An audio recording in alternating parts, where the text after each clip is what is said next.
Okay, so today we're beginning a two-part series looking at the book of Numbers, and in particular Numbers chapter 6. Who here has read the book of Numbers? Okay, good show of hands. Who here has recently read the book of Numbers? Maybe a few less? Okay. I have a hunch that Numbers is one of, if not the, least read of books of the Bible. I don't know how, as an Old Testament lecturer, I don't know how many people I've had come up to me and say, listen, I really want to read the Old Testament. And I've picked it up with Genesis, I worked through Genesis, I got through Exodus, and then I hit Leviticus. Okay? And after the third or the fourth weird sacrifice, I kind of gave up after that, which of course means that they never even get to the book of Numbers in the first place. So what actually is the book of Numbers about? Well, Numbers as a whole chronicles the journey of the Hebrew people from Mount Sinai. They got there in Exodus 19. From their journey from Mount Sinai to the plains of Moab, which is on the borders of the Promised Land. And the first part of the book is Numbers chapter 1 to 10. And that looks at how the nation is to be organised as the holy people of God as they prepare to depart from Mount Sinai. And this section begins with a census. It's a census of the male population who can be involved in battle.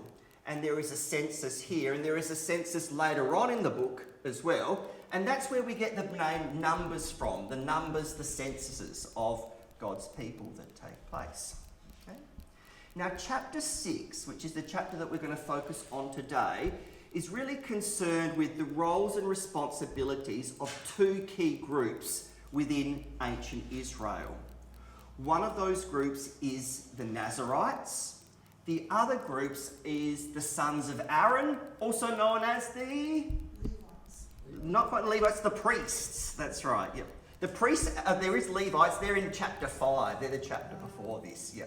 But chapter 6 is the sons of Aaron, the priests. Okay, so what I want to do today is we're going to look at the Nazarites, and next week we're going to come back and we're going to look at the sons of Aaron then.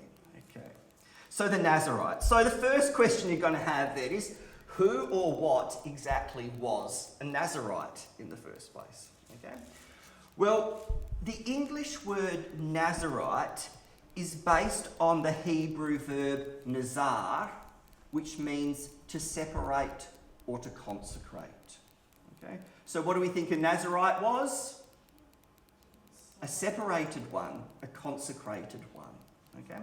Here, I'll give you a very simple definition, which I'll then go and unpack. This is just a definition. This is Aaron's definition of what a Nazarite was. Okay, a Nazarite was an individual, a male or female, and that's probably pretty significant for us to notice. It could be a male or female, either could take a Nazarite vow. This wasn't an office that was kind of restricted to males within ancient Israel. This was a vow. A Nazarite was an individual, male or female, who was separated or consecrated to the Lord for a certain period of time on the basis of a special vow.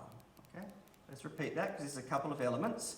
Male or female who was separated or consecrated to the Lord for a certain period of time on the basis of a special vow. What I want to do is just briefly go through and just unpack some of the elements that we find there in the definition. So the first element is that this all came down to a special vow that a Nazarite took. Okay. Now, vows to God were actually a pretty regular feature of the religious life of ancient Israel.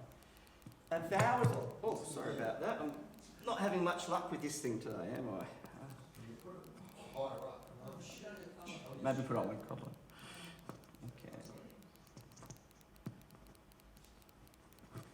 Okay, let's see how we go there. That one. Okay. So a vow, they had a special vow. And I said that vows are actually a pretty regular feature of religious life in the Old Testament. And what a vow involved was that a person would promise usually to do something or to give something for God if God helped them, helped the person who was making the vow in some way. It was kind of like a contract almost between a person and God. And the person said that if God, you do X, then I, the person making the vow, will do Y in response. Can anyone think of any famous vows from the Old Testament?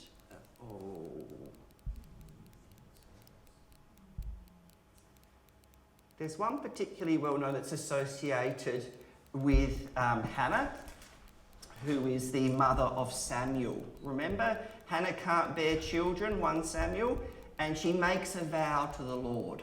And this is what she says. Once, when they'd finished eating and drinking in Shiloh, Hannah stood up.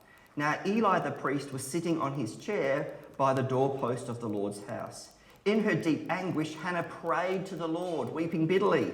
And she made a vow, saying, Lord Almighty, if you will only look on your servant's misery and remember me, and not forget your servant, but give her a son, then I will give him to the Lord for all the days of his life, and no razor will ever be used on his head. So there was this vow that was taking place. If, Lord, you do this, then I will do this.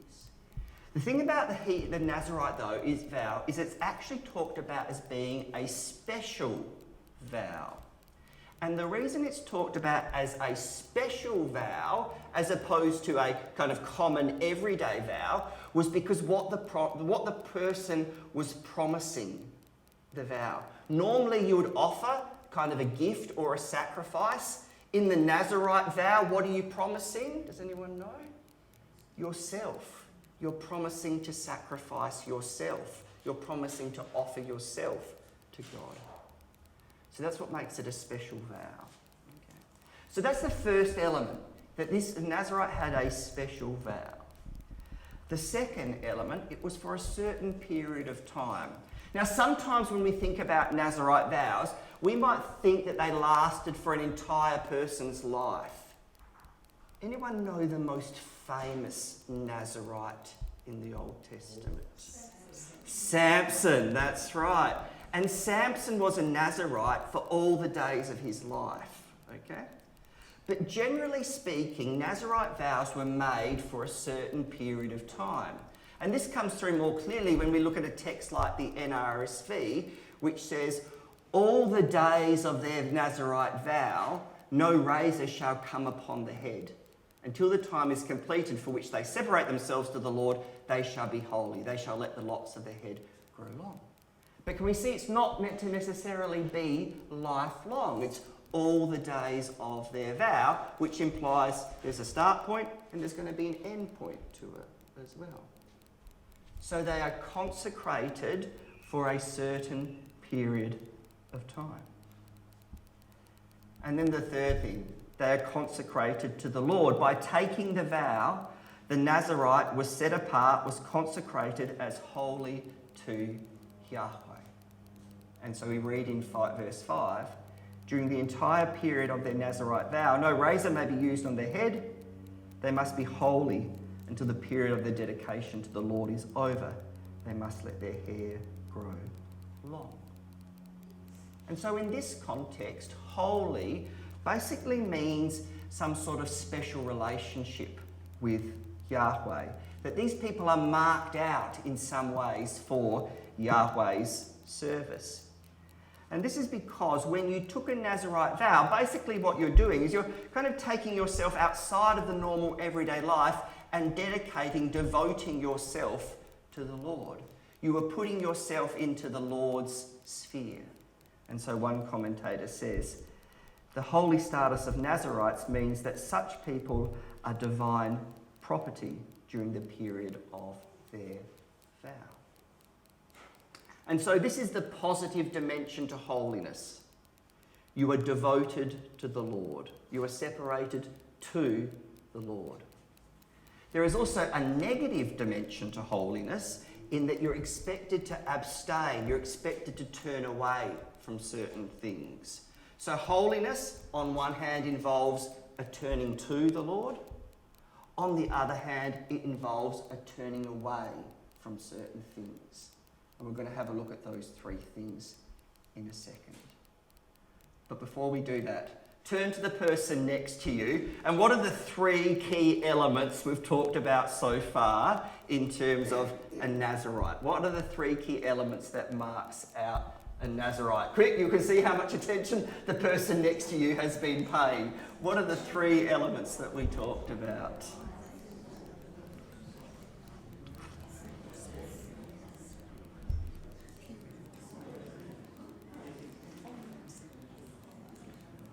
Okay, can we remember what they were? What was one of them? Consecrated, devoted to the Lord. That's good. That's the one that's up there. That's right. Another one was? For a certain period of time. That's right. There was that. And the other one was? Better go back. That special vow as well that offered yourself. Okay, so a special vow for a certain period of time, consecrated, devoted to the Lord, which means turning to the Lord and turning away, abstaining from certain things. Okay, let's now, for the rest of the lecture, for the rest of the sermon, okay, we're going to be focusing on what they were required to turn away from. Three key things, because I think these are important markers about what dedication and devotion for Christians today might look like. Okay, so let's work through them. The first thing that they had to turn away from, if we go to the next slide, is that they were not allowed to eat grape products, not allowed to drink wine, basically. Let's read the text, verses 2 to 4. Speak to the Israelites and say to them, if a man or woman wants to make a special vow, a vow of dedication to the Lord as a Nazarite, they must abstain from wine and other fermented drink, and must not drink vinegar made from wine or other fermented drink. They must not drink grape juice or eat grapes or raisins. As long as they remain under their Nazarite vow, they must not eat anything that comes from the grapevine, not even the seeds or the skins. Now, whenever we get to a command or instruction in the Old Testament, a really good question to ask is, why? What's the rationale for this command? Why are they talking about, why can't they eat any grape products? Why can't they drink wine? Okay. Is it because they were anti-alcohol? No. Okay, that's not the answer. There's a lot of wine drinking in general in ancient Israel. I don't think it's the reason here. In this context, what I think is helpful is for us to consider the example of the Rechabites. Okay. Have we ever heard of the Rechabites before? Okay. Does anyone know what the Rechabites were known for? Pardon? They're like a lodge. Well, they've certainly got certain ways of living. One of the key things is that they can't drink wine. Okay? And we know about the Rechabites because of they were quite popular during Jeremiah's day. Jeremiah 35 has got this reference to them. Sorry, that's a misspelling. It should be Rechabites up there. But they replied, "We do not drink wine because our father Jehonadab, son of Rechab, gave us this command. Neither you nor your descendants must ever drink wine. Also, you must never build houses, sow seed, or plant vineyards. You must never have any of these things, but must always live in tents. Then you will live a long time in the land where you are nomads." So this was the expectations that was laid on one clan in ancient Israel known as the Rechabites. So, why are they doing this? Well, when you start to hear, you must never build houses, you must not sow seed or plant vineyards, you must never, have any of these things, but you always live in tents, what do you think how are the Rechabites living? Nomads, aren't they? They're living like Israel lived during their wilderness wanderings from Egypt to the promised land. They're living like they're still making that wilderness wandering, aren't they? They're not living like they're in the land anymore. And so why? Why are they living that? I think part of the reason for it is because it's the job of the Rechabites and the Nazarites to symbolise to the nation the importance of relying on God and his provision. The importance of relying on God and his provision. You see, when Israel was wandering around in the wilderness, they were not self-sufficient. They were completely reliant on God, weren't they? They were reliant on God for food. That's what the manna is. They're reliant on God for water. They're reliant on God for military victory. They're reliant on God for everything. And so the Nazarites' role is to call Israel back to this reliance, this trust in the Lord.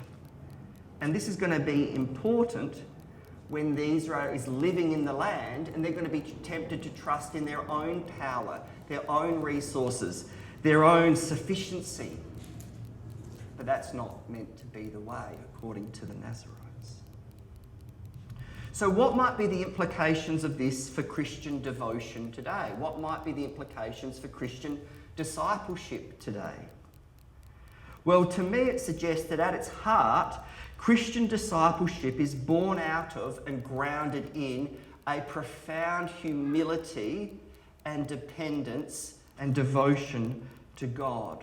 A profound sense of gratitude for the things that the Lord has given us. When I hear the Nazarite vow, I can't help but hear the Lord's Prayer, and in particular this request, Lord, give us our daily bread. What is the heart of discipleship according to the first element of the Nazarite vow? Complete and utter dependence on God. Okay? And trust in him for his provision. So that's the first thing the Nazarite vow shows us. What lies at the heart of discipleship? Complete and utter dependence on God and his provision. Let's have a next look at the next element of the Nazarite vow. So, the first one, what do we say? No grape products, in particular no drinking wine. Marking out them as dependent on God. The second element, no cutting of hair. Okay, so we'll read this in verse 5. During the entire period of their Nazarite vow, no razor may be used on their head. They must be holy until the period of their dedication to the Lord is over. They must let their hair grow long. So what do we need to do when we get an instruction? What did I say the first thing you do is ask why. What's the rationale? What's the reason for not cutting hair? And in this context, I think the reason for it is that long hair is meant to symbolise the difference, the distinguishing male Nazarite Israelites from non-Nazarite male Israelites. Okay. It's a marker, it's a symbol, it's a sign of their separation, their dedication, their devotion to the Lord. It's a visible badge. It's a visible mark of their consecration to the Lord. It marks them out as different. It marks them out as distinct. And so I've got a reference there. While they wore this most visible badge, everybody knew that there was someone in the community who believed that God matters most. So there was a visible marker of their distinction, a visible marker of their devotion. What might be the implications of that for Christian discipleship and devotion today? Well, maybe we want to ask, what's a visible marker of our dedication? What's a visible marker of our devotion to God? We've lost a lot of those things over time. You know, we dress pretty much the same as everyone else. Maybe we don't actually live all that differently from a lot of the world around us. But what might be a visible marker of your devotion? What might be a visible marker of your dedication to God? The New Testament gives us one example that it expects all Christians to be marked out by. Okay? And that is that we love one another. I'll go to John's reading. A new command I give you, love one another. As I have loved you, so you must love one another. What does Jesus say? By this, Everyone will know that you are my disciples if you love one another. What's one of the visible markers that meant to mark you, me, everyone out as a Christian, as a disciple? Our love for one another. Okay. That's one. I wonder what others there might be. I wonder how God is moving in your life or might be calling you to live as a marker, as something that's distinct from the world around. Okay, that leaves us then with our third and final restriction. The first restriction was no grapes, no wine products, to mark out their complete and utter dependence on God. The second marker was no cutting of hair. Why? It's a visible symbol, as a visible distinct that these are the people, these are dedicated, devoted people to God. This leaves us with our final restriction, that you are not allowed to touch a corpse. Okay. Throughout the period of their dedication to the Lord, the Nazarite must not go near a dead body. Even if their own father or mother or brother or sister dies, they must not make themselves ceremonially unclean on account of them, because the symbol of their dedication to God is on their head. The symbol of their dedication, their hair. They've got a visible marker. Throughout the period of their dedication, they are consecrated to the Lord. So they're not allowed to touch a corpse, even if their own father or mother or brother or sister dies. This was a significant restriction in ancient Israel. A normal, everyday priest was really not meant to touch a corpse, but they were allowed to touch the corpse of immediate family members. It was high priests who were not meant to touch the corpse of the family. And so what's the significance of this? Why? Well, I think this is pushing towards the fact that the Nazarite vow takes precedence over all other relationships, including family. Most scholars suggest that if you had taken this Nazarite vow, you would not have attended even the funeral of your parents or a brother or a sister. This was a significant act, not attending the funeral, because it cuts against one of the most fundamental expectations of children in ancient Israel. What was the primary obligation of children in ancient Israel? We find it in the Ten Commandments. Honour your mother and father. And what was one way that you honoured your mother and father? You looked after them in life and you looked after them in death as well. You're expected to care for and make sure the body was properly treated before it was buried. And what's this command saying? As important as that is, there's some other stuff that is actually more important than that. This would have been a significant restriction in ancient Israel. In this context, what this might mean for discipleship today, I can't help but hear in this context Jesus' teaching about putting the kingdom first. That the kingdom and the gospel is to take priority over all things, including the most intimate of human relationships. We could look at some different gospels, but this is just Luke's version. He said to another man, "Follow me." But he replied, "Lord, first let me go and bury my father." Jesus said to him, "Let the dead bury their own dead, but you go and proclaim the kingdom of God." Still another said, "I will follow you, Lord, but first let me go back and say goodbye to my family." Jesus replied, "No one who puts a hand to the plough and looks back is fit for service in the kingdom of God." The Nazarite vow says that there is priorities in life. And Christian discipleship suggests that the priority is the gospel and the kingdom, and that even the most intimate of human relationships, including family, takes second place. This is why family first is not a biblical concept. Okay? Family is important according to the Bible, but family is not first according to the Bible. What is first? God his kingdom, the gospel. And family comes second to that. That is what the Nazarite vow also reminds us of as well. So what are the three key elements? What were the three key restrictions? The first was no grapes, pointing to complete and utter dependence on God. The second was no haircuts. There should be something that distinguishes us from the world around us. The importance of love I've talked about in the New Testament context. And the third one was no touching corpses. And what is that pushing towards? That there is a priority. God first, the kingdom of God. Okay. One thing, and I'm just conclude with this point, that stood out to me as I was working with the Nazarite vow was this notion of a dedicated time or a dedicated season.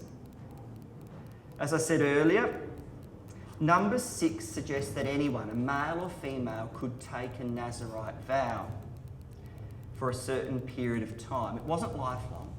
It meant to have a start date and it meant to have an end date. My invitation for you to consider this morning is, what might this look like for you? What might it look like for you to have a dedicated time or a dedicated season for God? I can think of this kind of working in two possible ways. One might be that you have a block of time, kind of a week, a month or a year, that we dedicate for voluntary Christian service. And this could be kind of a once-off, a great, kind of something that we're working towards, something that involves a significant commitment of energy and resources. It might involve us travelling. It might involve us getting outside of our regular sphere. It might involve us getting outside of our comfort zone as we minister to those around us and trust in the Lord for his provision. So this is kind of this is the radical one that I'm going to mark out a week, a month or a year for Christian service. Maybe that's what God is calling you to. The other possibility, though, the other way that I think this can work in terms of dedicated times for God, is a block of time, maybe an hour, a morning, a day, that we regularly dedicate. So this is not a big once-off long time. Maybe this is a shorter period of time, but something that we choose to do regularly, weekly, monthly, whatever it may look like, in which we choose to engage in Christian service. Maybe it involves us using our professional experience and skills to work here in a local church, a local mission, local parachurch organisation, a time of dedicated devotion to God. Now, I'm not sure what this will look like for you in practice. This is something that I think we all need to work through. The Nazarite vow was written in a very different kind of cultural context from our own. But I am sure of one thing, that the people of God and that the world would be better off if we actually had a few more contemporary Nazarites walking around today. Amen.